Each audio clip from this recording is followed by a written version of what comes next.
annihilated by nuclear bombs. Beast is not dead. I put 4 bullets into him. Oh, you're crazy. But I saw that monster too. All I want is for someone to believe me. Contaminated. Face. Horrible.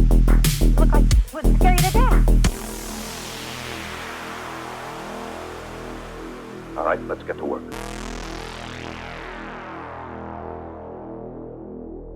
Feel the shadows.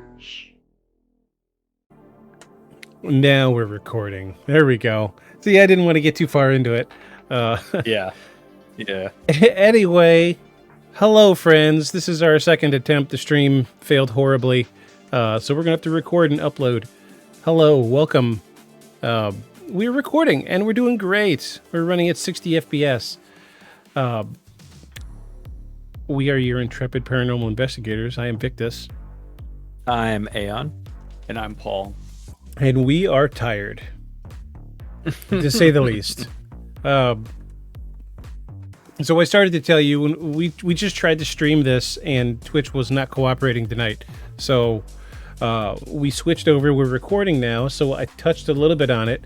I couldn't come up with a good case that we wanted to do for this weekend. We talked about cryptids, but something popped up, and I was like, that would make a really cool episode. But once I started doing the research, there really wasn't anything paranormal about it, but it would probably make for a good conversation. So I'm gonna let y'all choose. We have 3 cases we can talk about. Okay. Let me bring up my little Chrome browser, and I'm gonna look at all 3 of my researches. All 3 of my researchages. We could talk about case number 1, the Tommyknockers. Oh. Case like number Stephen King? Like Stephen King, but more like the traditional folktale. Okay. There is history and some lineage behind it. Case number 2, the Hodag. He's a cryptid. Yeah, I love your reaction, Paul. The Hodag. Heard of it. The Hodag's a cryptid. Sounds like something I would have said as a younger person. You Hodag. It sounds like a slur, doesn't it? It does. But then the third one, and now this is just interesting to me, and I did a little bit of research in it, but it's not really anything cryptid. It's spooky, but it's the story of Centralia, Philadelphia. Speaking of Philadelphia, I know what we should do for our next show. Oh, okay. What is it? Philadelphia Experiment. Ooh, yeah, that would be a good one. The Philadelphia Experiment. Did Paul really just say the what? Do you not know what the Philadelphia Experiment is? I don't know what a single thing that you all have just discussed is. Well, I don't know what the other 3 things are, but the Philadelphia Experiment. Yeah, we won't. Oh, man. That makes me want to jump right into it. But It does. We'll get some research too, because I got bits and pieces of stuff that I saw. So we'll skip that. But that's great. You don't know about it. That'll be great. We'll do the research. Yeah, that's next week. Yeah, I forgot all about that. My little tiny Hello Kitty fridge over here. So how about we start with the Hodag, just because I have no idea what that is. Yeah, let's start with that. Do you know what Centralia is? No. It is one of my favorite. It's on my bucket list. I want to go. You can go, but it's called the Town from Hell. Is it the one with the perpetual fire burning underneath it? That's it. Yeah, I do know about it. Yeah. So yeah, it's blocked off and they wiped it off the map. Yeah. Like it's not on maps anymore. So here's what's crazy about it. Silent Hill. You ever played Silent Hill? Yeah. Saw the movie. The city for Silent Hill, the original video game for PlayStation, was based off of Centralia. Okay, that checks out. Yeah. Checks out. So it's just, I love the story of Centralia. It's always been one of my favorites.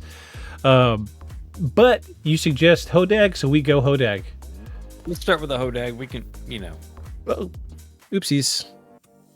we can add the others if we need to. Duh.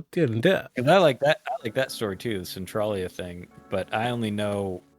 I mean, I just know what it is. But I don't know. I had expected there to be like some spooky folklore behind it, but there's, there's like a bunch of people died. There is one like minor haunting, but it's never been substantiated. It is just a spooky little story. And it's some of the images out there on the internet are just wild. But yeah. So we're I guess we're going to do Hodag. Let's start off with a Hodag. The old Hodag. So should I bless you with an image right out of the gate? Sure. Let's have one sitting up there. We know what we're laughing at. Oh, jeez, I gotta get in the network.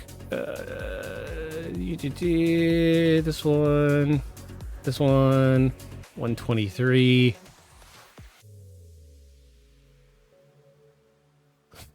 Are you ready for this? Yeah, let's see it. This is purported image Oh God. of a hunted and captured Hodag. You want me to really zoom in on that thing? Yeah, please, because it looks like it's made out of clay. And also, I like that all the guys are standing around with like pitchforks and stuff. Yeah. And a gun, like they've got it trapped. But Yeah, it like certainly looks. the fake dead body. Yeah, it certainly looks a little. It was paper mache. Yeah, this is absolutely paper bogus. mache. Yeah, it looks. Yeah, it looks bad. But what? So, what do you have on this? So the Hodag. I need to switch chambers here.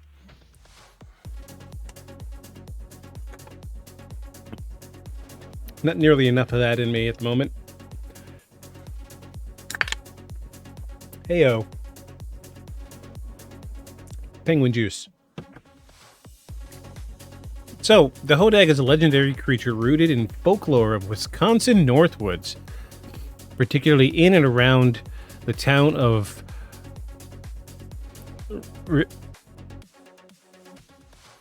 Rhinelander? Yeah, Rhinelander. It's a German name, so I want to say pronounced like Rhinelander. It has become the symbol of the area, blending mythical tales, pioneer humor, and regional pride. The legend of the Hodag began in 1893, credited to Rhinelander native Eugene Shepard, a known prankster. Just saying. Lumberman and local storyteller described the Hodag as a fearsome beast with glowing eyes, razor-sharp claws, and formidable horns.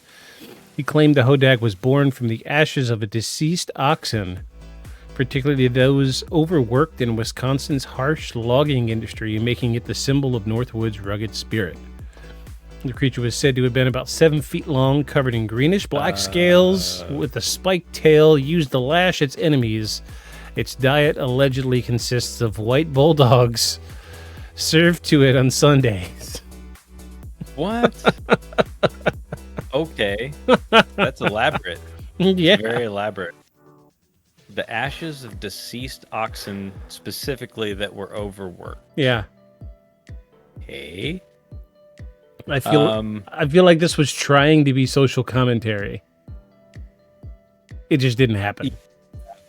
It just turned into an absolutely ridiculous joke. The Hodag... Oh, wait, there we go. I'm sorry. In 1893, Shepard claimed he and a group of other lumbermen encountered the Hodag in the dense forest around Rhinelander. According to their tale, they captured the beast after a dramatic struggle. Shepard displayed the creature at the first ever Oneida County Fair using a cleverly constructed puppet controlled by wires to scare and amuse visitors. Okay, so it was always a hoax. I think from so. the beginning. Okay, But I think okay, I think we're running into what with Squonk. With the Squonk territory? Squonk territory, yeah. Coming up It's in the deep woods. it's their cryptid, and this is ours. You're not going to change our mind on it. Right. The Hodag exhibit was a sensation. People traveled for miles around to see this fearsome beast, but when scientists from the Smithsonian Institute announced they were coming to examine the creature, Shepard confessed the hoax. He admitted the Hodag was fabricated from wood, cowhide, and oxen horns, operated by hidden mechanics of his own theatrics. However, the legend persisted. Despite Shepard's confession, the Hodag legend endured, taking on a life of its own. Locals embraced the creature as part of Rhinelander's identity. Stories of the Hodag multiplied, each more colorful than the last. The creature became kind of a mascot for the resilience and humor of the North Woods people. Definitely Squonk territory. Definitely a Squonk, yeah. But we do have... Less sad Squonk. Yeah, a much more vicious-looking Squonk. Yeah. However, we do have some first-hand accounts in regional lore of the Hodag. Yeah, so Of course, because that's how it goes. somebody saw it. A group of hunters. Excuse me. A group of hunters in the 1920s claimed they encountered a creature fitting the Hodag's description near Pelican Lake. The men said the beast charged their campsite, but they scared it off by lighting torches. This tale was later revealed to be part of a local storyteller's telltale competition. In the 1940s, logging camp incident.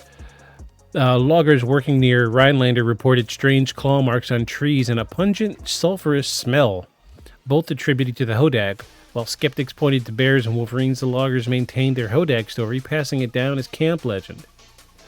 Did you see a sulfurous smell? A sulfurous smell. So that's already the story's already mutated in the span of 20 years.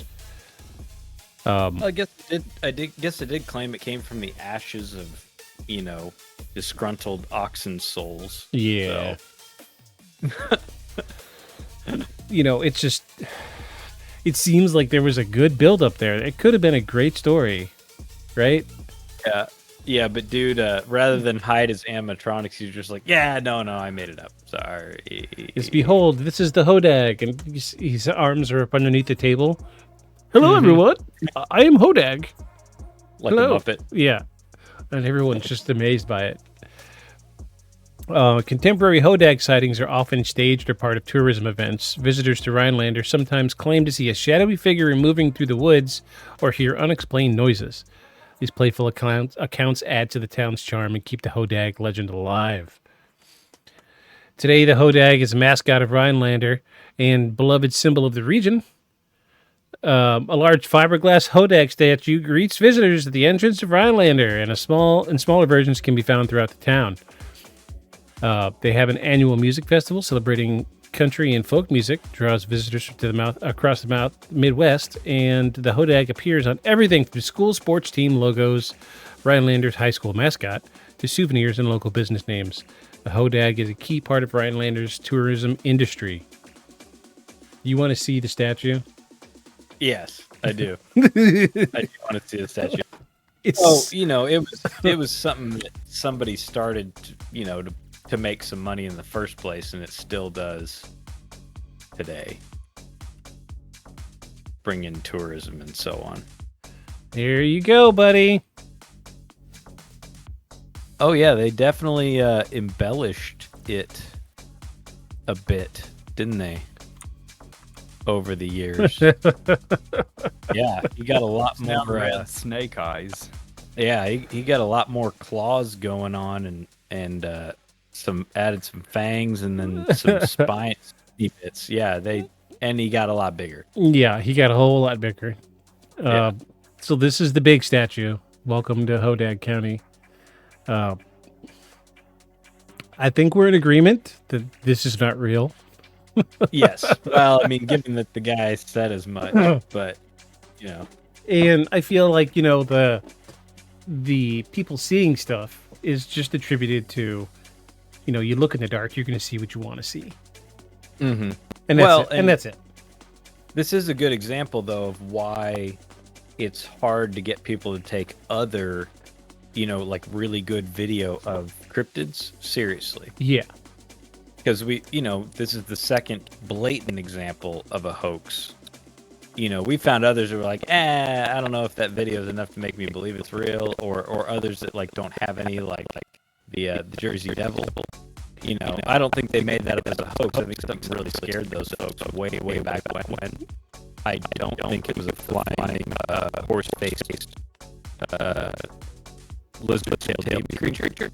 But something scared the crap out of the whole town. Yeah. Written in paper, and a bunch of people heard, footsteps on top of the roofs, and but then you have the Swan and the Hodag, and I think that that's the reason that some of the better ones, like some of those photos we had with the skunk ape. Oh man, yeah.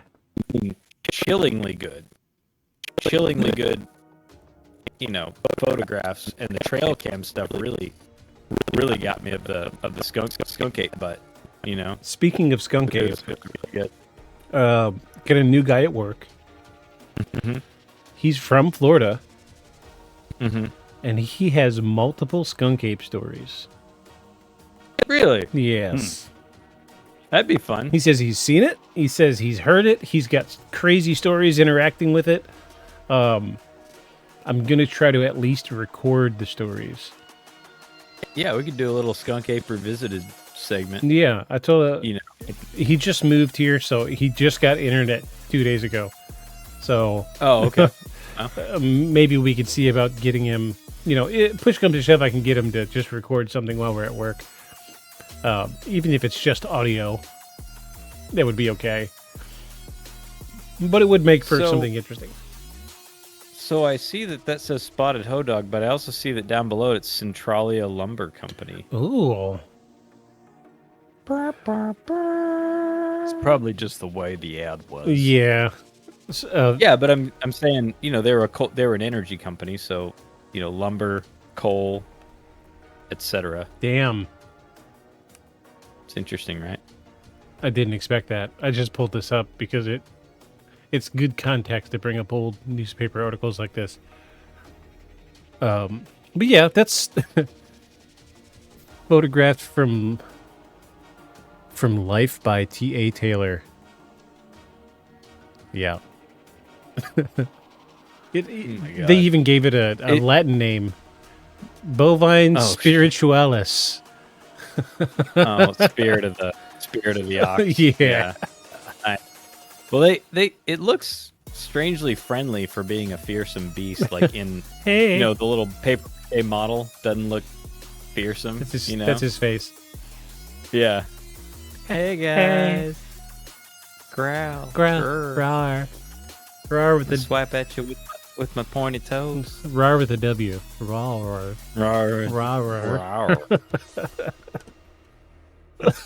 All right. Hodag is not real. I'm sorry, folks. Hodag isn't real. Yeah. What other embarrassing pictures do we got here? This is beast mode. Check that out. So that looks like that's out of the. I'm pretty sure that's out of the D&D Monsters Compendium. That page. That looks like some shit out of the D&D Monster Manual. Yeah, that is pretty cool. It does look something. Yeah. No, that I would be afraid of. Right. Yeah, it looks like a rat with horns. Yeah, a giant rat with horns. Yeah, this is just somebody selling prints. That's all that is. A rat with horns. What it looks like. Yeah, there's no good way to do it. There we go. In the spirit of Christmas. They put a little Christmas hat on it and wrap them in Christmas lights. That one down below, down a couple. No. Right there. Yeah, that looks at least more like an ox. Yeah. Like ox meat pork. It's strange that he's green and covered in hair.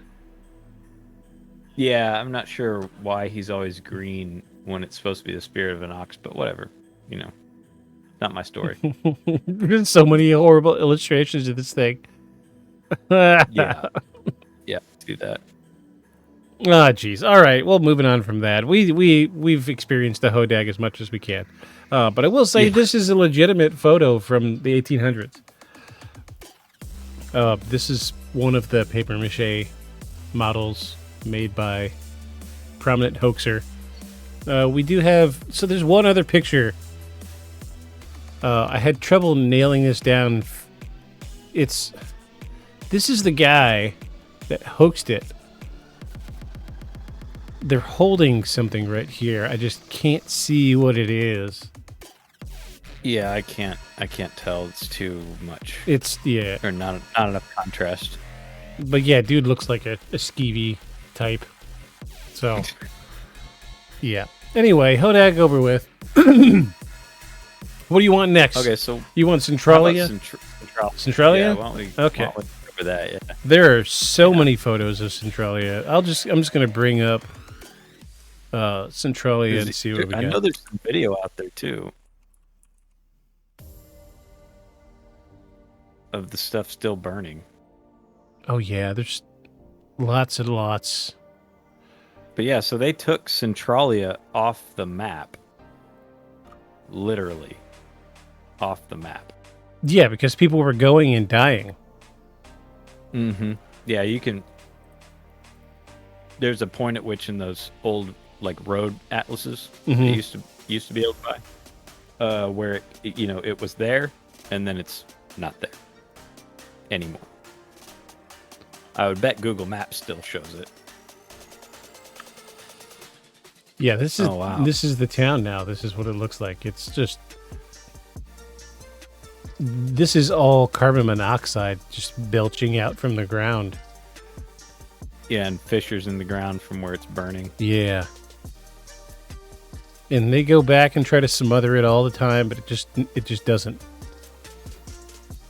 Well, it's a whole coal vein. Yeah. Smoldering. Yeah. Yeah. So, I mean, not much you can do about it. So, I actually got, and there's not a whole lot for Centralia. It's not spooky. It's not paranormal. It's a little creepy, but it is weird. It's a horribly interesting story. But I say again, you see why, Silent Hill was modeled on this. Oh yeah, yeah.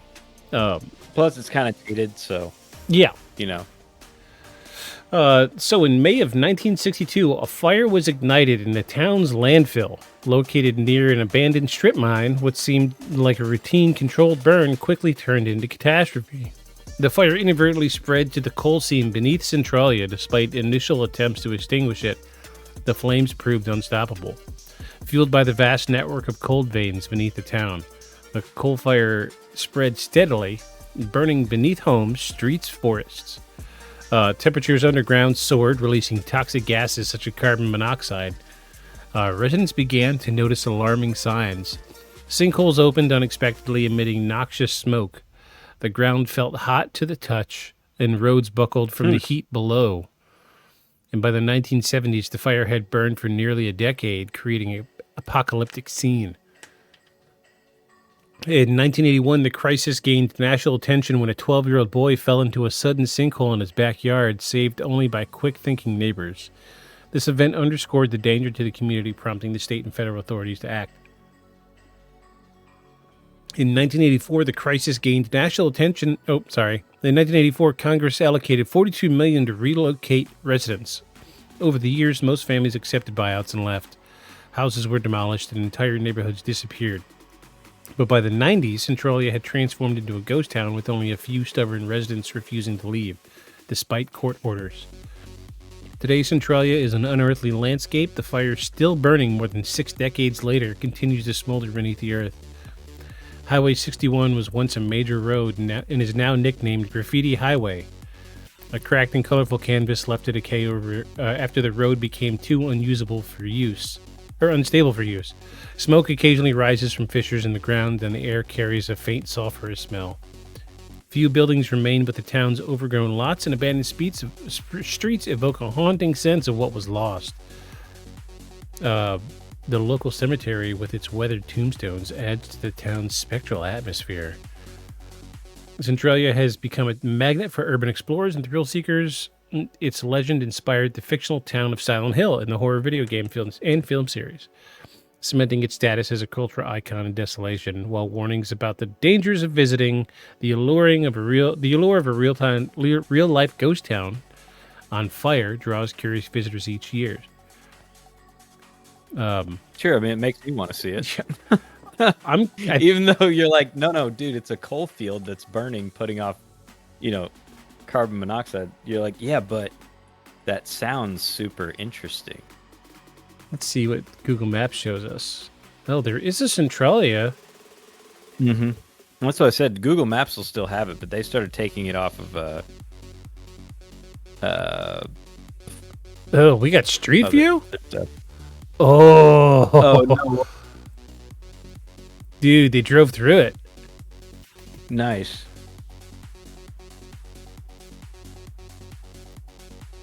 The street looks okay there. Or is that New Centralia? Yeah, it's hard to say. So, like, there's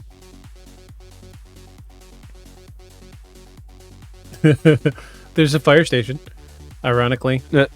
Active Centralia vent. Oh, there you go. Okay, like, I don't feel like this is as abandoned as I thought it was. Like, like there's... Or as abandoned as they make it sound like. Right.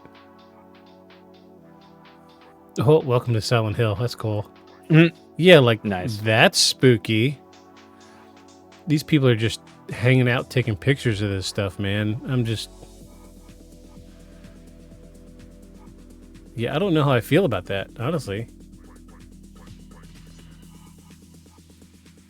Can you find us some actual pictures of the coal veins on fire? Big Mine Run Road. Active smoking vents.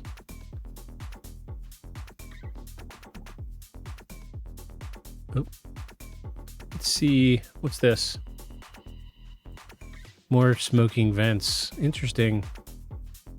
What's that sign say?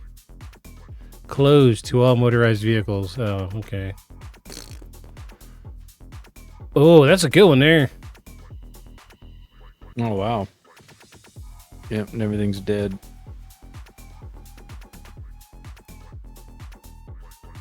Oh, that's a video. Oh, wow. Yeah, it's a lot. Yeah, that smokes a lot more than I thought it would.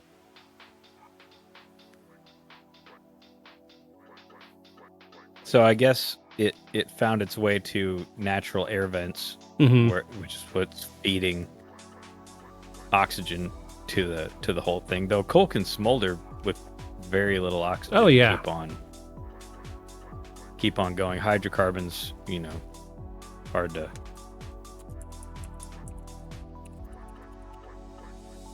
Ooh. There you go.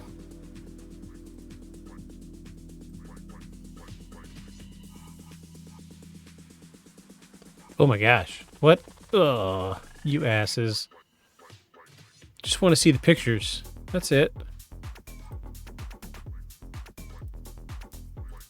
Joke's on you. I got There it. you go. Holy crap. Wow. Wow. Yeah, that's a little on fire. To say the least. It's a little on fire, yeah. Huh. I bet you the coal companies are it's- kicking themselves. We should have went back in there. All that money just burning. So it started because of a fire in the local landfill. Yeah. And I think their reaction was to bury it. And that didn't help. But, like, look how close that fire is to the surface. Yeah. Yeah, I mean, it's Which right means there. the coal seam was right there in the surface. Yeah. And Yeah, it's not... It's probably not that deep if it's spreading that easily. yeah. Yeah, that's actually a really good picture. Yeah, that's a...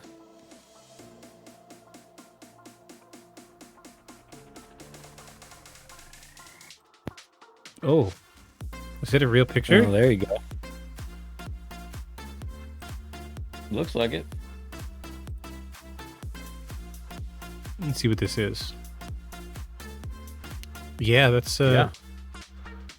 cool, man. That's a cool picture. Let's bring it up. Oh, yeah, that's an awesome picture. So a spot where there was already a natural depression or cave, it made its way.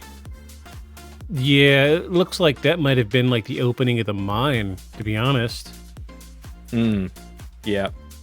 Or one of the sinkholes. Yeah. You know, they said that sinkholes popped up all over the place. Man, it's no joke. Yeah, it's scary, to be honest with you. Shots of the roads with lots of fissures through it. So there you go. There's a real picture of... So I think that they relocated it and made a Centralia. Yeah, made a new Centralia, yeah. Yeah, when you relocated everybody. I think that the old one, like I said, I think it's not on the map. Because see there's like nothing... There's not all the things that it looked like there was in that other picture. Let's see if we can find this. I can't read these streets, but like that's a very specific road. Yeah, that's not what Google Maps looked like either. Is it? That curve right there?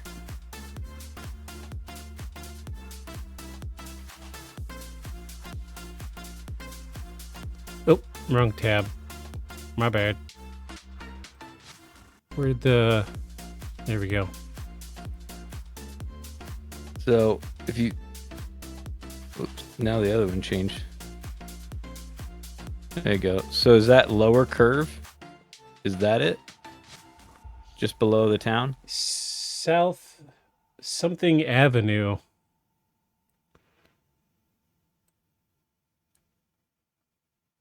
I mean, the layout looks similar.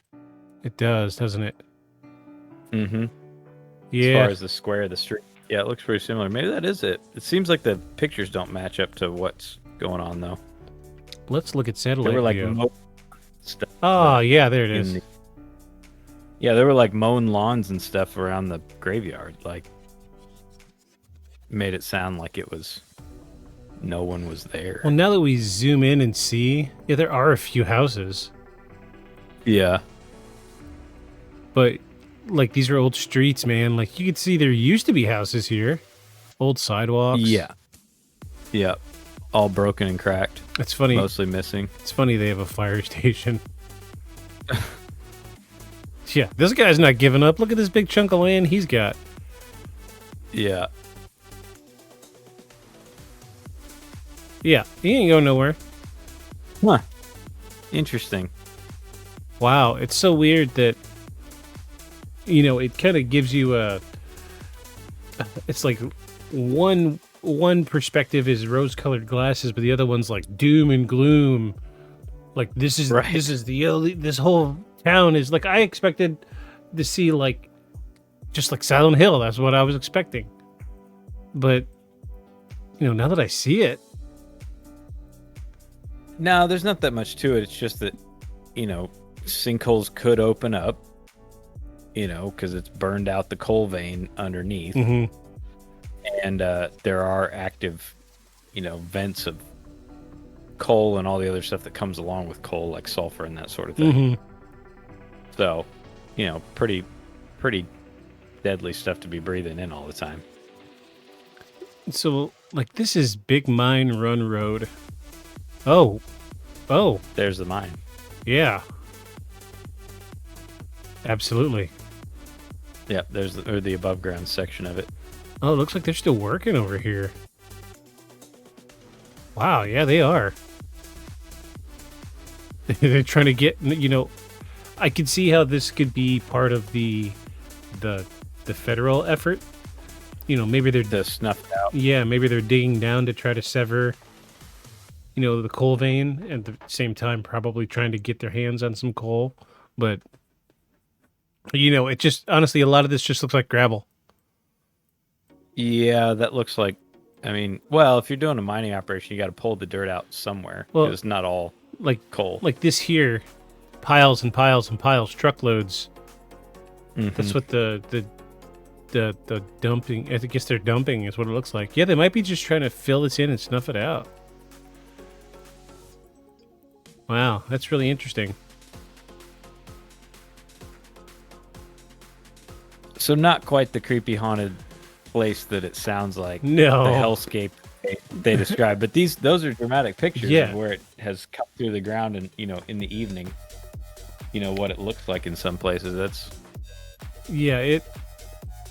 it's probably not at all what it used to be. Maybe 40 years ago it was probably really spooky, but now I think this is all you're gonna get is some cracked roads with graffiti on it that every now and again shoot out some smoke. I mean, it has been going for 60 years. At some point, it's got to run out of the easily accessible surface stuff.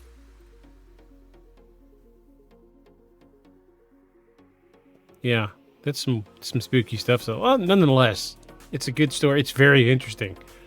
So any of our fans that are fans of Silent Hill, now you know where the story came from. Freaking Centralia. And they definitely had to add a lot. Oh yeah, they embellished it like crazy. Mm-hmm. All right, well, let me see where we're sitting. We're sitting at only 35 minutes. Shame on us. We burned through two of them.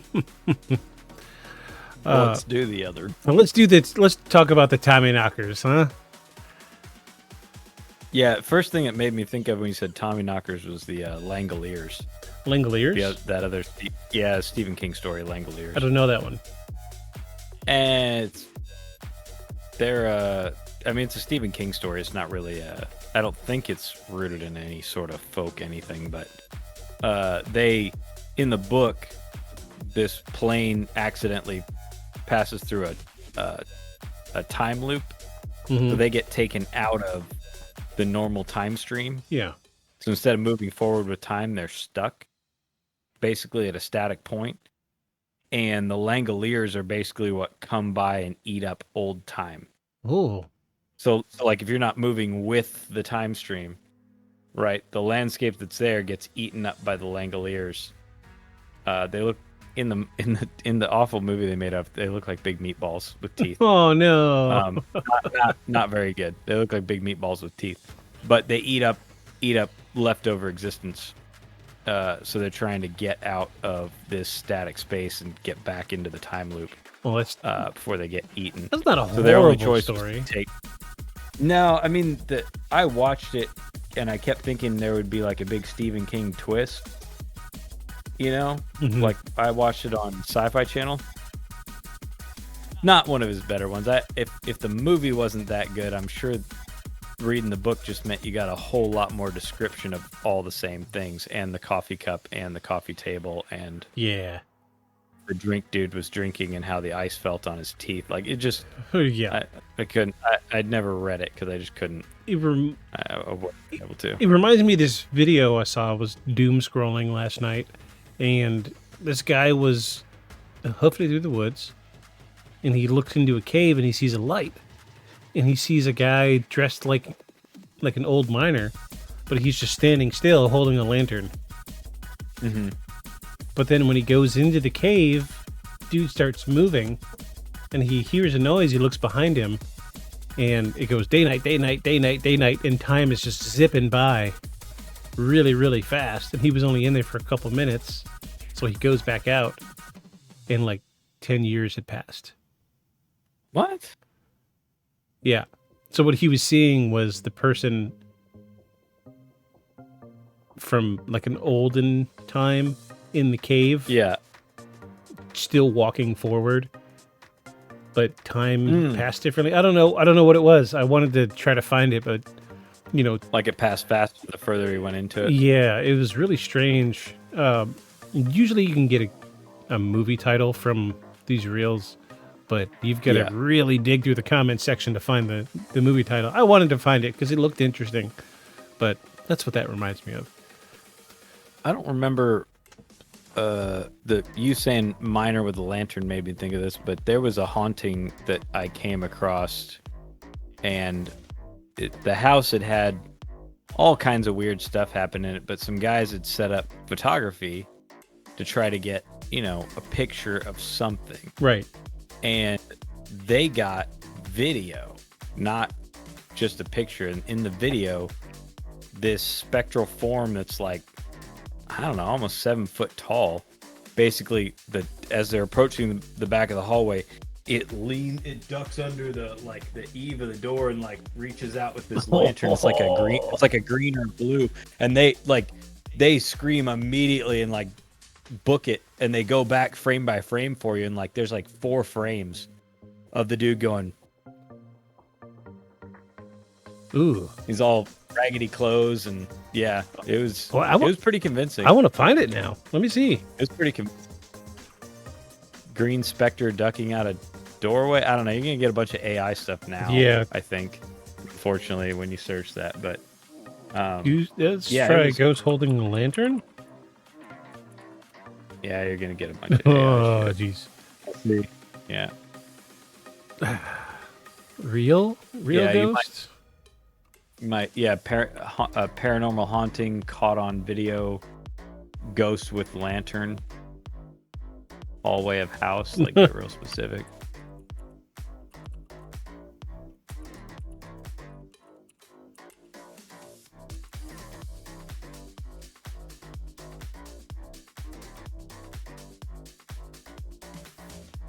Yeah, they were filming at night, and it was 2 of them. And yeah, they you don't see anything on the back guy's camera because the dude in front of him's in the way. But he drops his camera and runs into the dude behind him and knocks him over on his way booking it out of the house. So, does that say Tom? TOMT. Tom. 2000s video. People in a mansion getting attacked by a ghost who had to bend down out of a closet holding a lantern. I think that's it. Is it not? There's no video? It's a Reddit thread. Yeah. Bogus. Oh, search, Tom the Lantern Ghost. Hold on. He gave it a link. Wait, he tagged somebody. Let's see what this is. Oh, yeah, there you go. Down on the floor. Right there.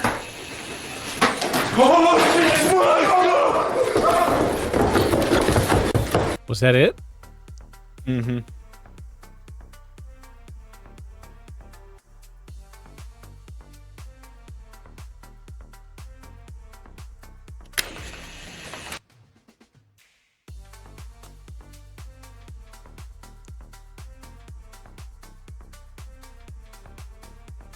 We gotta go back because it gave a timestamp.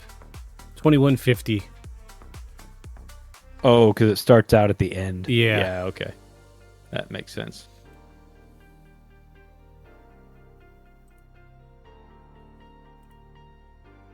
Oh, the video's so bad.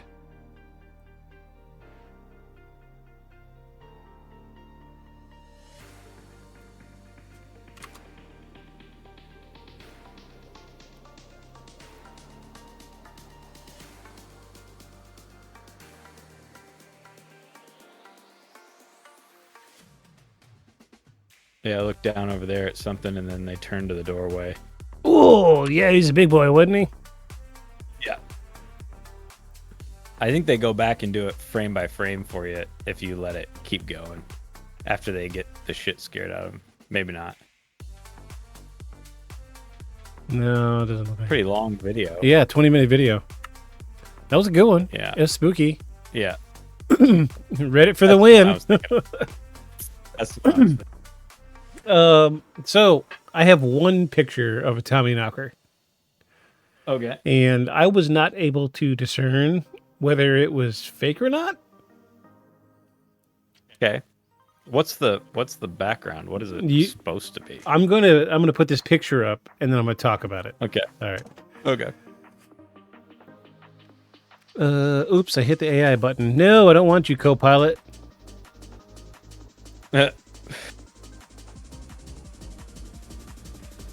Oh, okay. Yeah. Make up your own mind about this. I was unable to find any decent information about this. I do not want to edit my About images using AI. Yeah, it's this little guy is spooky, man. He's holding a sword. Like a little troll or a goblin. Yeah. Kind of thing. So let's get into Tommyknockers. Guy's all wing walking. Yeah, his bits are hanging out for sure. Yeah. Should I put a black box over that? Nah, you wouldn't have seen it if I hadn't said something. Hey, buddy. It's a stain on his underwear. Pat. He's wearing jeans. Yeah, there you go. Stonewash. Get it? Nah.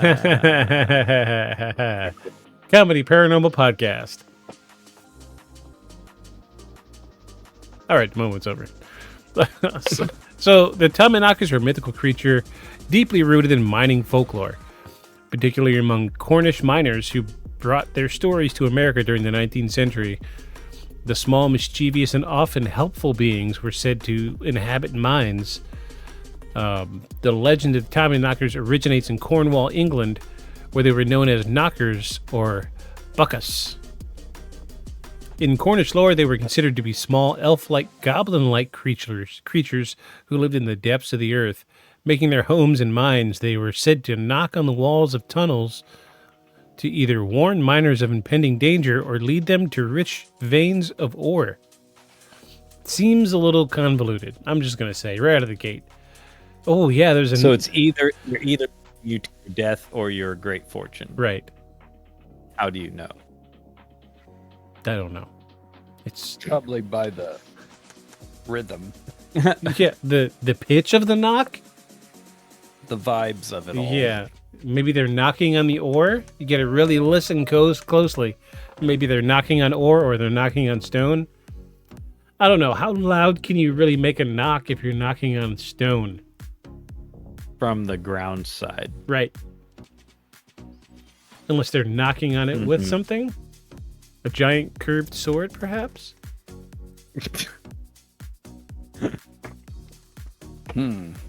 So, That's an interesting picture. it is. So, like, I did find other photos similar, but they were, like, obviously, like, statues. Like, they were cheery-faced. Look like, like lawn gnomes. This is I gotcha. This is the only one that I found that looked like it could be real if it really wanted to be. Yeah, I mean the lighting on it is the same as the lighting on the stones. You know, it's a flash, camera flash at night. Yeah. But it makes you wonder, what's this little something holding it up? Could it be a Maybe. statue? Yeah, maybe it is a statue. If it is, whoever made this deserves a damn award. That thing looks great. Pretty good. But this is the only photo I've found of it, which is interesting. Okay. Because you'd figure if it was at like an attraction, there would be lots of pictures of it, right? Right. This is the only one I found. Somebody could have just made it just for this photo. Maybe. I don't know. When Cornish miners immigrated to the United States in the 19th century, particularly to mining regions such as Pennsylvania, Colorado, and California, they brought their stories with them. The creatures became known as Tommyknockers, a name likely derived from the knocking sounds attributed to them. Obviously, they're described as small humanoid figures, often about 2 feet tall, with wrinkled skin and miner-like clothing. Miner, like children? No, it's the miners that work in the... They're wearing Oshkosh Bagosh? Choo-choo trains on their shirts? Makes me think this is where D&D got their dark elves from. Ooh, yeah. That makes sense. The other elves, the forest elves or the light elves are always up in the forest, and the dark elves live in whole underground cities. Yeah. That is interesting. They're typically invisible, but could sometimes be glimpsed darting around in the shadows of the mines. Their personalities ranged from benevolent to mischievous. They were often credited with protecting miners, warning them of collapses by knocking on the walls of unstable tunnels, leading them to riches, and guiding them to valuable deposits of ore, or playing tricks, stealing tools, extinguishing lamps, or creating distracting noises. Extinguishing lamps. Could you imagine being a miner in the 19th century? Underground. Oh, yeah, and then your lamp goes out. Yeah, and they would have been using carbide lamps too. Yeah. So. I actually just watched a video. A guy, he had an old one, and it's a page I follow where he restores old stuff. Completely restored it, and then he got his hands on some carbide. It's just carbide and water, and that's it. Yep. Makes acetylene. Yeah. Yeah. It's really. And you can actually. It's funny that the carbide makes like a really muddy water when you buy like the miner's carbide like that. You still get it in the can. Yeah. And it's still available. But you can also get laboratory grade carbide, little pellets. Mm-hmm. And those, when you put them in water, they make just acetylene. There's no muddy byproducts, and the light from it is like white. Yeah. Very, very bright. This guy was using. And near no smoke. He was using the original stuff. It just looked like crushed up stone. Like gray black. Yeah. Yeah. And I'm honestly surprised at how much light it gave off. Yeah, I mean they're still really bright, but I'll have like yellowish tinge to it. Yeah, dude had all the lights off, and he was outside with the lamp burning. And I mean, both of us have done enough metal fabrication. We know what acetylene looks like when it burns. But yeah, honestly surprised at how much light comes off of these things. But I could only imagine being in a mine and your headlamp goes off. Right. Oh, jeez. Right. And a lot of those then didn't necessarily have the built-in striker. So a lot did. Nice ones had like a built-in striker, so you just cover it to build up a little acetylene and strike it when you move your hand. It'll light back up. But yeah, it could be a problem. Yeah, I have recurring nightmares of being, because it's like you hear a car accident, you see somebody about to get hit, and instead of turning away, you're gonna stand there and watch, right? Mm-hmm. I hate this because it scares the shit out of me. Mining, or not mining, but like spelunking videos. Yeah. And then they get stuck. Yeah. Openings like this that they're crawling through, like what? I've done spelunking before, but it was like maybe crawl through an opening this tall. I'm not going through an opening where I've got to contort myself. And then once you get to the end of that opening, there's no way to turn around, so you got to do it all backward. And, and horrible. And you might have slipped past some of those rocks easily because of the direction they were facing. Right. And going backwards might not be possible. Yeah, I have horrible nightmares all the time because of these stupid videos I watch. You watch them anyway. I do, yeah. It's my crux, man. I've got to. I don't know. It's like watching a car accident. It's the best way I can put it. So the Tommyknockers. While many miners consider them helpful, others viewed them with fear, believing knocking foretold disaster. So we do have a few first-hand accounts. From 1850, in the coal mines of northern Pennsylvania, Cornish miners spoke of hearing strange knocking sounds shortly before a cave-in. Miners who escaped such incidents often credited the Tommyknockers for saving their lives. A documented account from this era describes a miner named John Williams who claimed to have heard persistent knocking near the shafts he was about to enter. He decided to avoid the area, and minutes later the tunnel collapsed. So, I'm going to state this, and it seems kind of obvious, but I'm going to say it anyway. Couldn't the knocking be rock shifting? Yeah, or the sound, a sound they're putting off. They may not be cracking, but material being compressed. Right. Just before it explodes outwards from the pressure. Right. Yeah, could very likely be that. Or, even the timber beams they have up. Yeah. You've heard wood shift in your house. It's more like a popping, but I mean, in a mine, would it sound different when it's up against the wall? Sure. stone Yeah. wall. I mean, I think it's definitely more likely. But at least they were paying attention to the sound. Yeah, I mean, Whatever they credit it to, I could see, maybe they just didn't have the foresight to say, oh my gosh, that's, the rock is shifting. Or it could have been a bunch of loose rocks. There's no description if it's in a pattern. So what if it's, a pile of loose rock is shifting and they're falling. I could see, 1850. How collapsing from one end. Right. How bright is the guy from the 1850 that works in a mine? Yeah, where geological movement is concerned. Right. I mean, they're down there to they're make doing money. That's it. They're doing it by feel and experience, All right. Next first-hand account comes from 1870. The Colorado Gold Rush.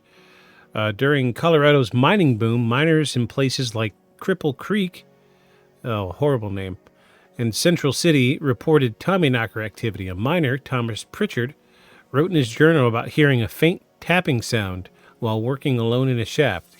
He initially thought it was another miner, but later realized he was entirely alone. The tapping seemed to lead him to a rich gold vein.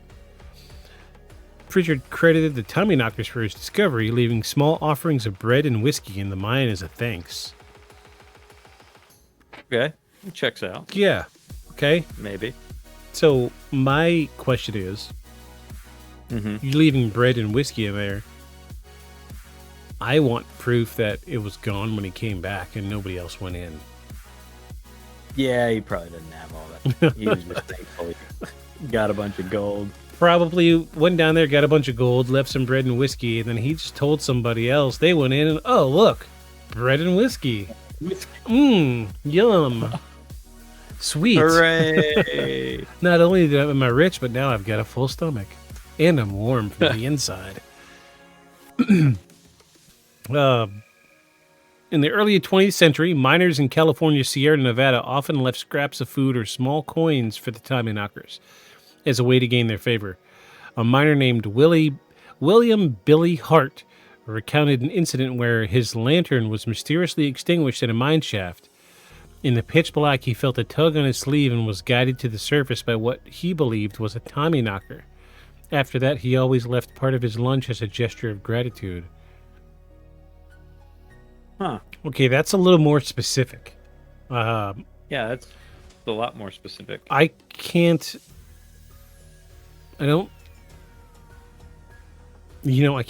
think of any way To explain being tugged on at the sleeve? Yeah, like I could see maybe like getting something snagged, but Yeah, but it getting lead you to the surface. yeah, getting snagged up to the door, to the opening of the Yeah. mine, that's a little different.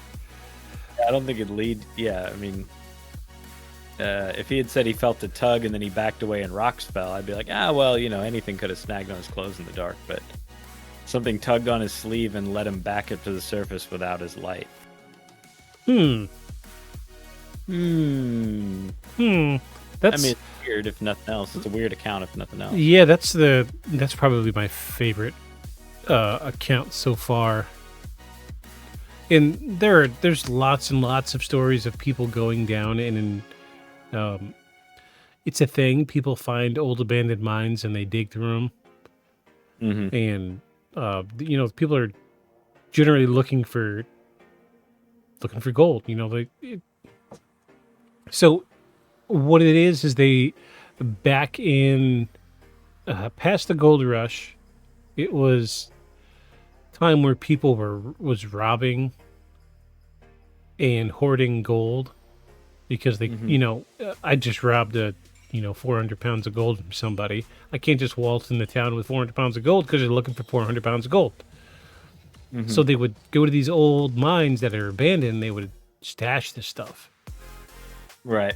And that's why people today are finding old abandoned mines looking for the gold that was left behind. So there's a lot of stories of people going through these old mines and hearing knocking sounds. When, out in the middle of nowhere, you hiked for 6 days to get out there, and they would hear knocking sounds. That would be different. There's still a group of guys that hunt for old silver stashes. Yeah. What they do is they take folks that have big tracts of land and know that there used to be a silver mine. Mm-hmm. There's not a lot of documentation. They especially like ones with not a lot of documentation because it means probably somebody else hasn't found it. Yeah. And their whole business model is going out to and locating these collapsed mines or mines that are, they think still have a stash in them. Yeah. Okay, we are back from a small technical issue. I don't know. I might be having internet problems here. That was really weird. They lost connection, but I didn't. It's the first time I've seen that. Yeah, Victus stopped in a pose of this kind of, or something like that. Like that. Because I didn't even notice at first. I was like, is he just... No, he's frozen. He's not not that intently staring at the screen. He is frozen. I'm putting together a really, really complex statement about what we're about to talk about. Yeah. So what you were saying about the people that look for silver? Yeah. There's a group of guys that their whole business model, their whole company is, if you have land and you can show them at least with some old documents that they're whether you can find the location or not, if you know that there was an old silver mine out there, more importantly, a place where the silver was being stored on site before it would actually get moved. And then there's no good like historical records of it. What they will do is they will pay for half the expedition and you will pay for half the expedition. Mm-hmm. And they will bring in equipment, they'll bring in a helicopter, they'll bring in all this stuff to try to track down where they think it would likely be. They also use ground penetrating radar from above, like from the sky. Yeah. Really high powered stuff. It's this big drum thing that they tow around underneath the helicopter. But the account that in the show I was watching about them, they ended up they found a stash that was like literal tons of silver bars. Wow. Yeah, and they kept it a secret between the three of them, and one of the guys had gotten what they called literal silver fever, where he was always thinking about he had to go back because they couldn't tote out all this stuff, waiting for an opportunity to be able to. They wanted to, in this particular case, somebody else owned the land. Yeah, and they were trying to get it out of there because the owner of the land didn't know it was there. This was one of their own things that they did, not in conjunction with the landowner. Right. And so the guy went back there, and he disappeared essentially, and they found he had found an even bigger stash of it on the land, and he had just been living out there because he didn't want to leave it. He was afraid he wouldn't find it again, but he also couldn't move it out of there, and he just was mentally stuck there. Yeah. And got super paranoid, and they went to try to recover him, and dude had set up explosives and I know the story you're talking about. That was blipped the entrance to the mine and buried himself in that there. was it was an episode of Snap Judgment. Was it? Okay. Yeah. So they were like a team of special forces. They were treasure hunters. Yeah. And this woman contacted them and said, "My husband went out to find a stash of silver." That's what it was. And he never came home. And that was a thing that they got hired to do. We'll go up there. If we find him, we're not going to haul him back, but, we'll bury his remains, whatever. And they go out there, and he had found a massive stash of silver in a mine. And so they approached the opening of the mine. So they would talk about how the certain geological structures not naturally occurring that you see on mountainsides is from them mining into the hill and then dumping it outside the mine. And they found it. And so they approached the mine and like they make it like a dozen steps in, and they see dynamite everywhere. Like old. Yeah, and dude cracked a couple of shots at. Yeah, dude. Shots off that. Dude starts shooting at him, and then they're, the leader, the guy they were talking to on Snap Judgment, was like, he put his gun down, and he put his hands up, and he's like, "Hey, I'm not here to hurt you. Your wife sent us here. We don't want your gold. We don't want your silver. We're just trying to find you. Your wife wants us to bring you home." And he's like, "Duh, y'all are lying. You're here for my silver, my gold." Blah, blah, blah. And dude popped like a dozen shots off at him, and the leader tried to charge the opening of the cave because you could tell he ran out of ammo. Because he had been out there for like 3 years. You could tell he ran out of ammo, so he charged the opening, and right before he got to the opening, he heard the fuses burning. And so he turned and ran and did like a dive, and midair the opening of the cave exploded, and dude was ready to go with his treasure, man. Wild dude got story. buried in the treasure. Yeah, I couldn't imagine. Great story. I want to say there was something about,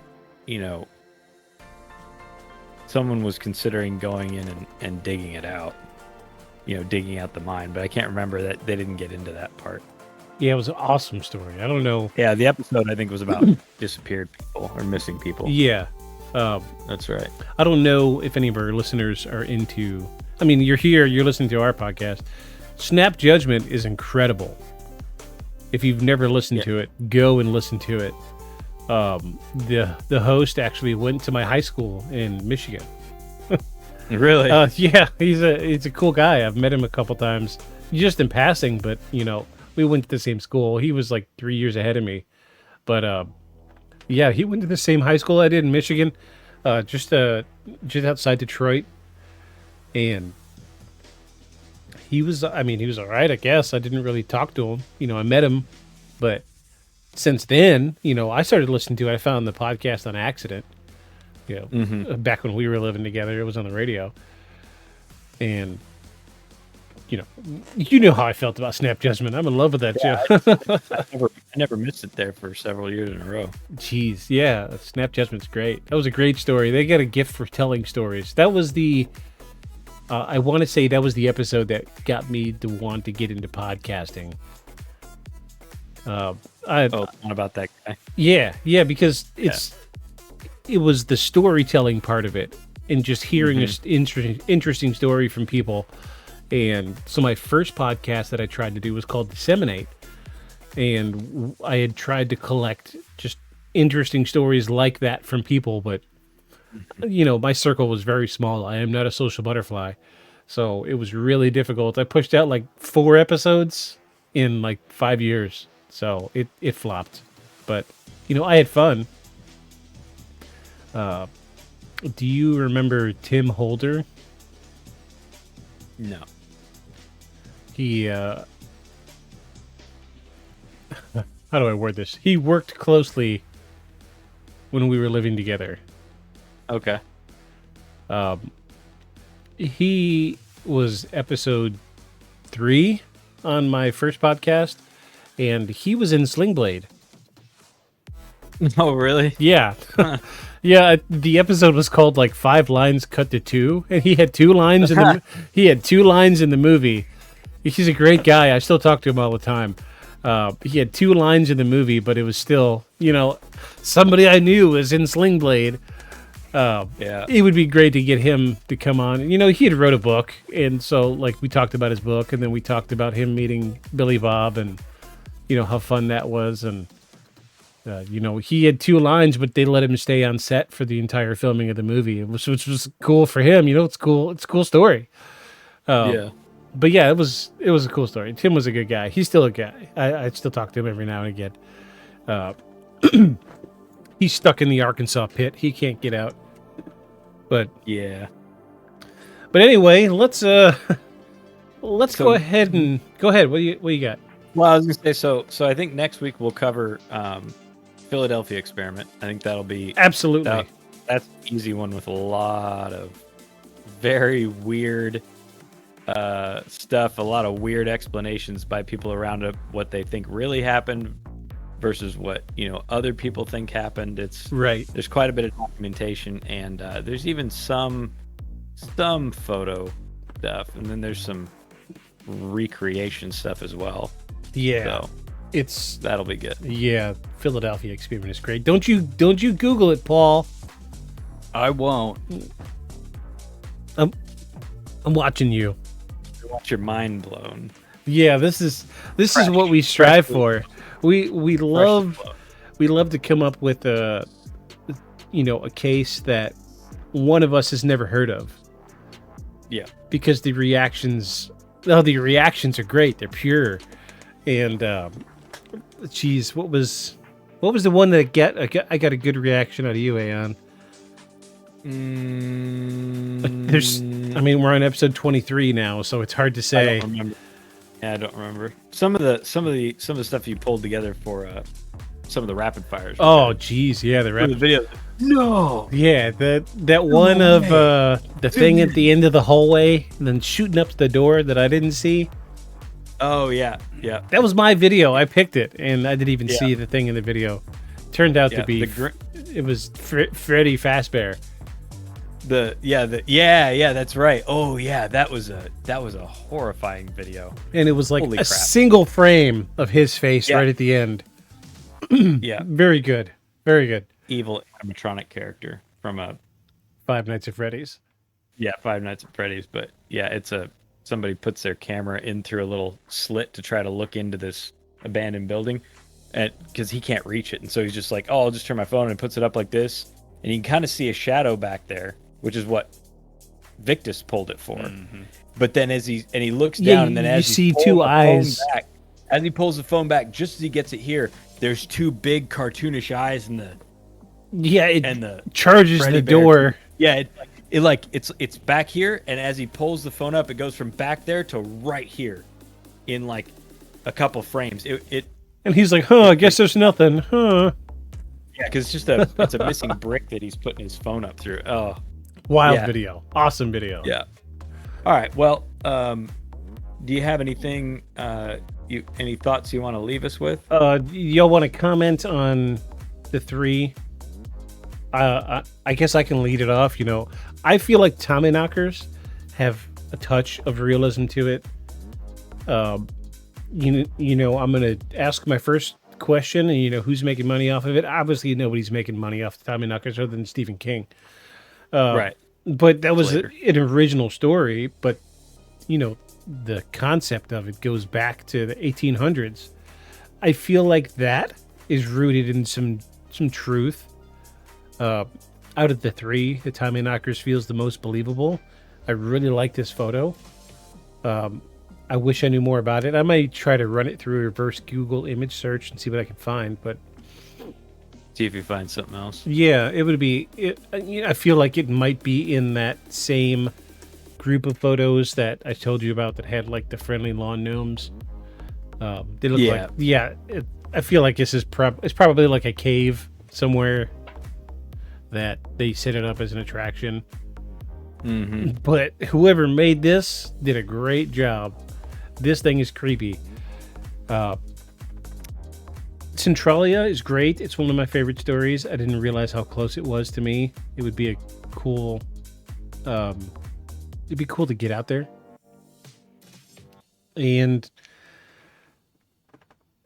Hodag is probably not real. Again, asking that question, who's making money? Obviously, the entire town. So everybody that ever told the story. Yeah. So the entire town is making money. Hodag's not real. As much as I'm sure you want it to be. I'm sorry.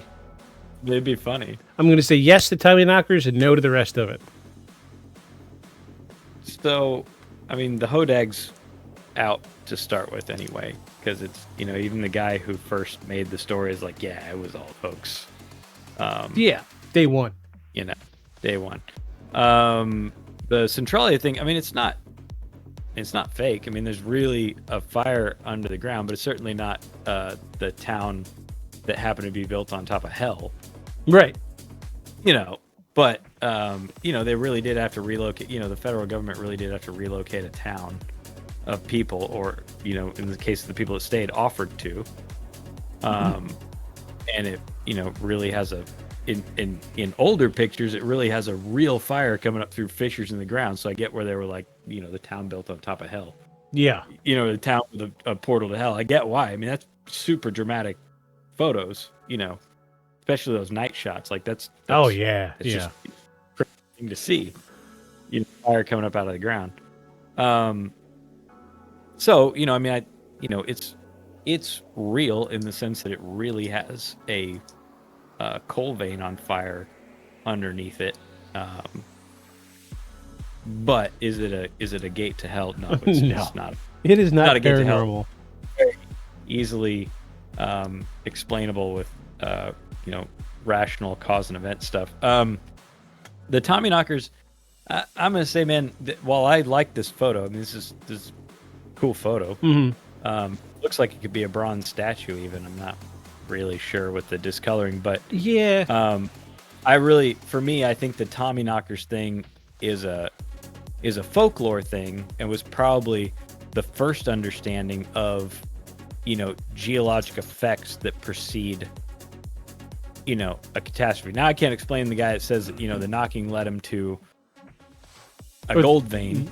Yeah, And I can't explain the guy that got his shirt tugged on, but also weird things happen when you're stuck in the dark and you can't see and you're stuck down there for a long time. Maybe he panicked, and then maybe felt like something was pulling him towards the entrance. I don't know. I can't explain it, but it's his experience. I believe that he experienced that. I don't know that I believe that it's some supernatural or paranormal occurrence like this photo over here. Mathematically speaking, out of all the people that have been miners, Yeah. the ones that go in the ground, not the children, somebody, statistically speaking, could have had their lantern gone out and got their shirt tugged in just the right sequence to get them out. Right. What's the expression that a million chips at typewriters, one will eventually, write Shakespeare or something like that? Right. Well, yeah, and the probability, yeah. So Yeah. I don't think that you need to worry when you go into a mine that there's trickster Tommyknocker. Stuff gets weird in mines, man. Yeah.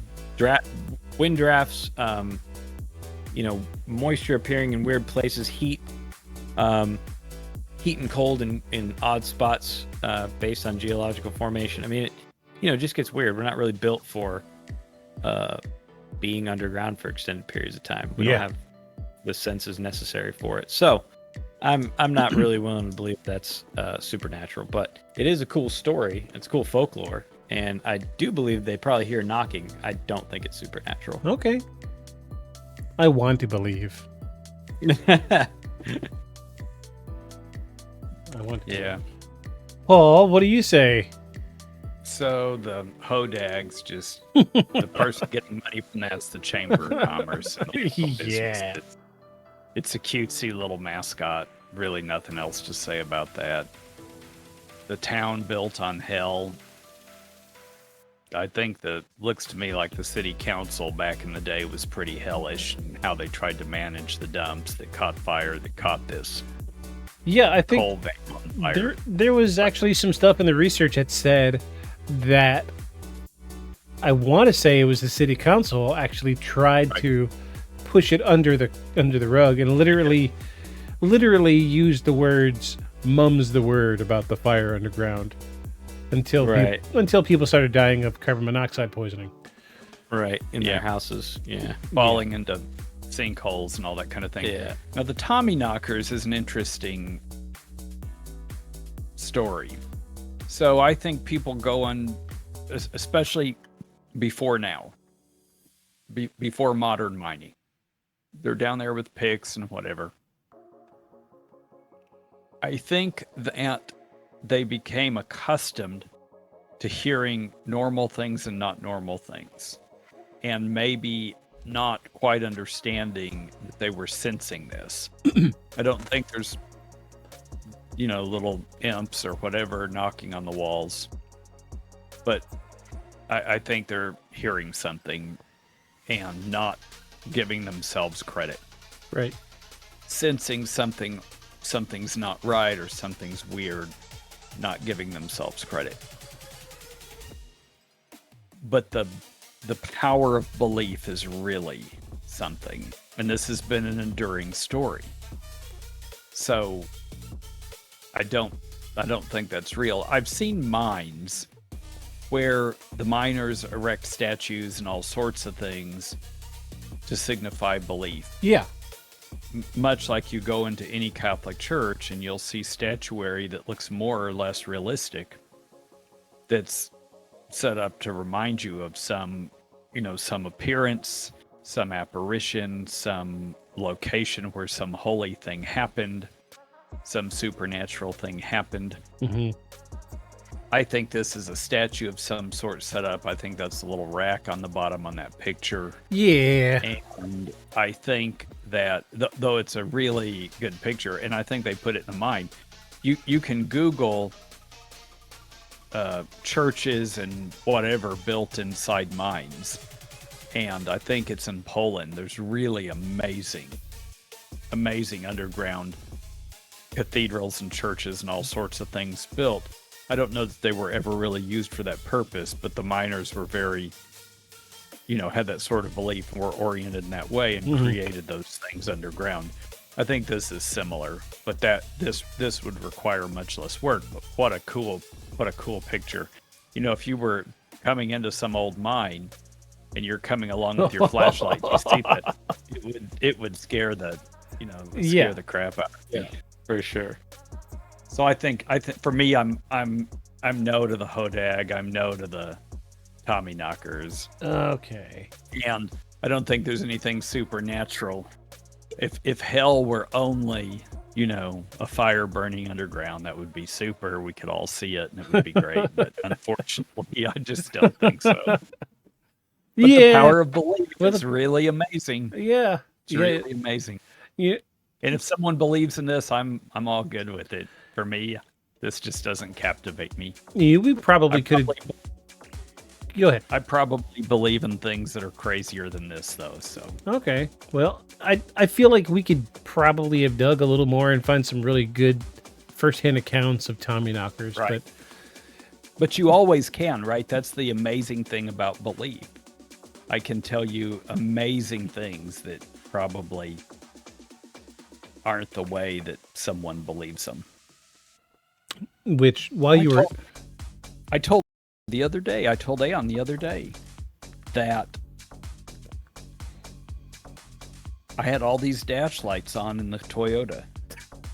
And I got in the car and, of course, prayed that the dash lights would turn off, and they did. I mean, the Lord is the best mechanic. And I could not wait to tell him, and he was a bit aggravated. I just don't know why. Because they're still off. And everything's fine. I mean, it is fine. That's all I was going to say. So the power of belief is something. It's really amazing. It's not to be underestimated. But for me, all this is a no. I guess I'd like to see how that works on oil changes. Well, good. It needs an oil change. You know where to start, I guess, now.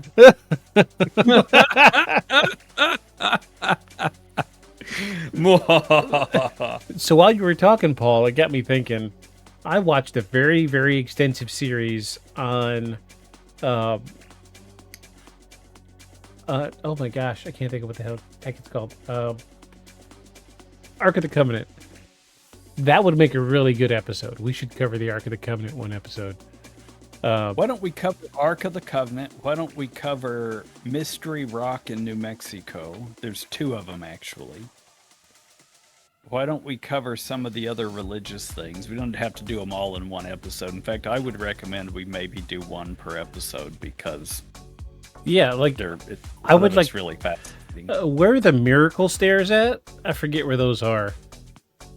Chapel of Loretto and Santa Fe. Yeah, it's really interesting story. Like, do you know anything about that, Ian? So no, I don't know anything about that one, but I was thinking of the Teos hum. What's that?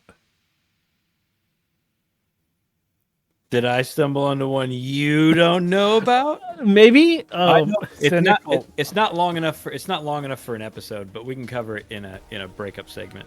Yeah, we could. Yeah, it's a bizarre thing. The Taos hums are really bizarre. Yeah, a bizarre thing. I might know it. I do it. I mean, I'm constantly streaming something. I mean, it's probably been on Ancient Aliens, and I've seen all those episodes. It might have been all 700. I'm not sure. Jeez, yeah, they went way too long. Yeah, I love Ancient Aliens. It's the greatest. It is. Me too. I randomly send my wife the meme of him, aliens. Just we'll go most of the morning without talking because we've both been busy, and I'll just send aliens, and then a meme of somebody going yeah. It's fun. It's good times. Ancient Aliens is the best. Go watch it. I agree. Yeah, I had it. I had all I think it's like 648 episodes on my server for a while, and because I just like to leave the TV running. But I'm like, well, I don't want to stream it because then you get ads. I was like, well, I'll just get all of the episodes, and then I put them all on my server, and I would just loop it, and it ran for like 3 weeks straight before I started seeing repeat episodes. There's so many episodes. I have mixed feelings about Ancient Aliens. I have two problems with it. That guy, the guy with the hair, aliens. He brings an air of bogusness. Hokey. You were gonna say hokey. Yeah, hokey. he brings just an air of I don't believe you when he talks. And what's worse is some of the points that he makes and some of the stuff he brings up are very valid and legit. Yeah. Evidence that something weird's going on. But him saying it has done damage to the need to find out the truth about, UAPs and UFOs. Yeah. He himself presenting it has done damage and made it seem hokey when some of the stuff that he's covering is very legit, but also some of the stuff that he's covered is so bad. Yeah. So, because I think they thought they'd put it out for like 1 or 2 seasons, and then they'd see how it went, and then it got really popular, made a lot of money, and they're like, crap, we got to find some more examples. And my favorite example of awful episodes is the subterranean lizard men. And how they correlate to the royal families, and like I was just like, no, and the second problem I have with Ancient Aliens is all they need to justify Paul's just shaking his head. all they need to justify a thing on that show is to say blah blah blah blah blah blah blah whatever it is. Ancient alien theorists suggest. Believe. Yeah, ancient aliens theories suggest. Yeah, that's it. Suggest or according to ufologists. I'm like, ufologists. What? Which one? What's? Yeah. What school? What accredited university offers that as a lot? Because you have an ologist. Yeah. Like geologist, biologist. What rigorous study is involved in becoming a ufologist? I get UFO researcher. I'm down. I got you. Ufologist. I think there is one college now that offers ufology.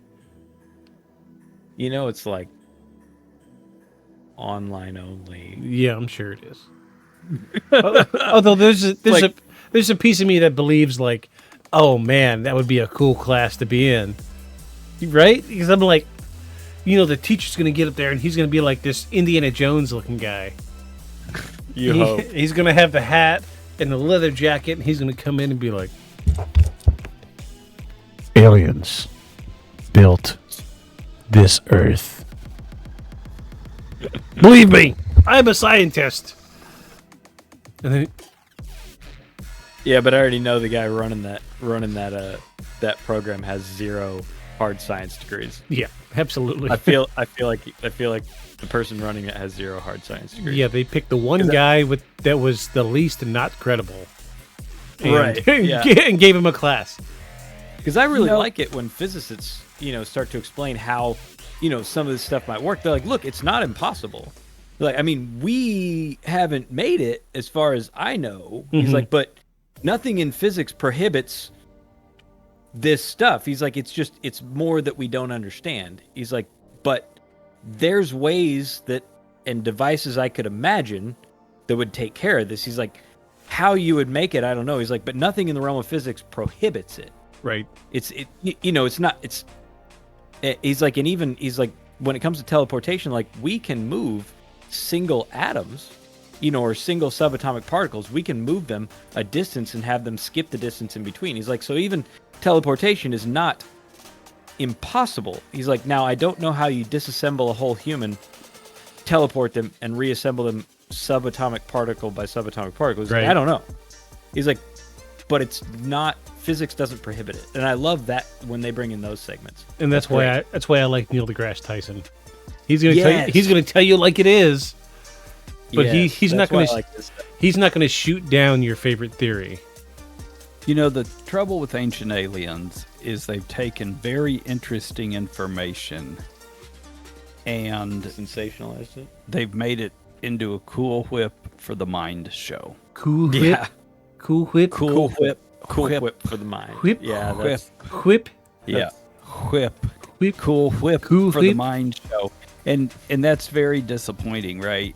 I mean, there's a long history of bizarre phenomena, aerial phenomena, religious phenomena of shining beings coming and bringing knowledge. There's all this stuff. And instead of really talking about what does that mean and doing anything about it, any real reporting about it, of course, no one wants to have real. They want to have fantasy. Right. So, of course, that's the story. It's for entertainment purposes, not to learn anything. Mm-hmm.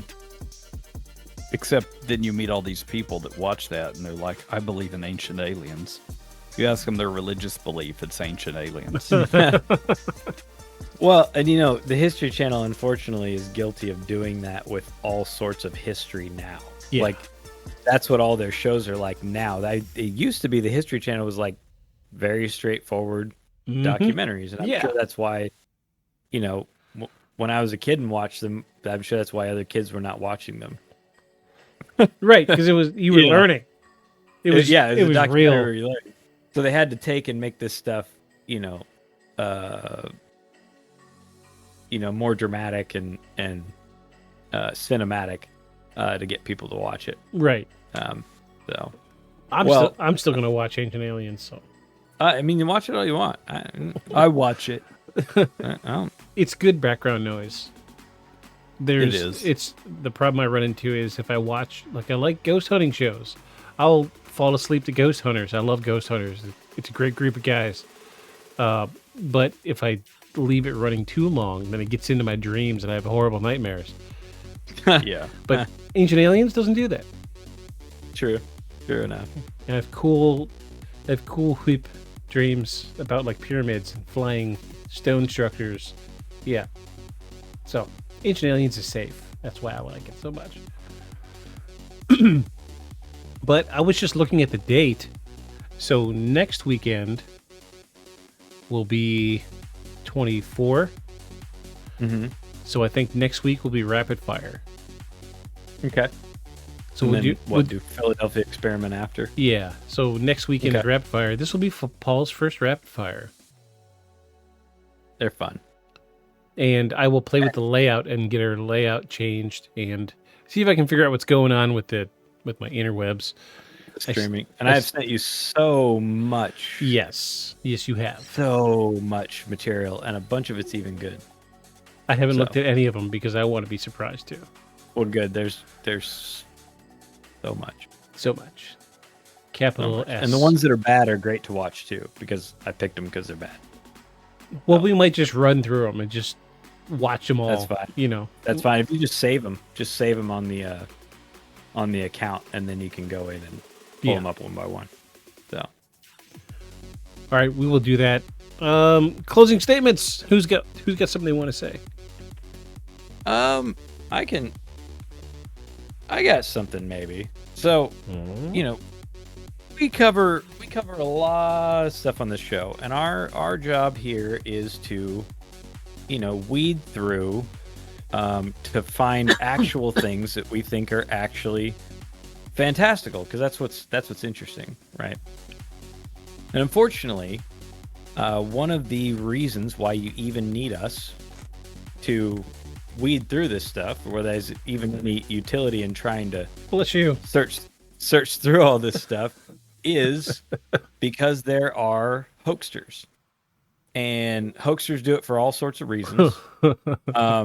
Generally money, but sometimes fame, sometimes boredom, maybe. And some of the hoaxes even come out of real myths, or real, you know, something that started out as real but has become a popular thing to hoax. You know, much like some people still do with UFOs, even though there's a bunch of good actual evidence out there. So sometimes I think, you know, in the case of some of this stuff, the only difference between a hoax and real in the same genre, like the UFOs, one person had an experience, the other one had a plan. Yeah. So, with that in mind, unless you just like digging through and slogging through knee-high mixed bag of junk, it's a much faster track to the fantastical if you just follow us. Beyond the shadows. Good night, everybody. Good night.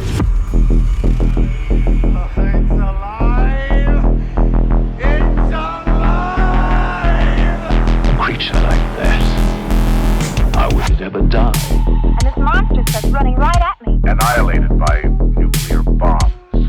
Beast is not dead. I put 4 bullets into him. Why, you're crazy. But I saw that monster too. All I want is for someone to believe me. Contaminated. Face. Horrible. Look like it would scare you to death. All right, let's get to work.